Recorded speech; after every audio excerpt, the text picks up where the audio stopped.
21 दिन के चैलेंज का 5वां दिन। ईज़ोप कहते हैं कि शुक्रगुजारी वो अमल है जो हमारे पास मौजूद को काफी बना देता है। सोचिए, आपके पास पानी का एक ग्लास है।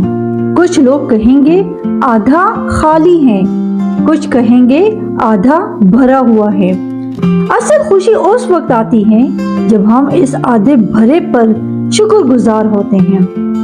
शुक्रगुजारी सिर्फ शुक्रिया कहना नहीं है, बल्कि ये ज़हनी कैफियत है। जब हम अपनी फैमिली, सेहत और छत को अहमियत देते हैं तो हमें एहसास होता है कि हम कितने खुशनसीब हैं। ये सोच तनाव कम करती है और दिल को सुकून देती है। आज अपनी डायरी में 3 चीजें लिखें जिन पर आप शुक्रगुजार हैं।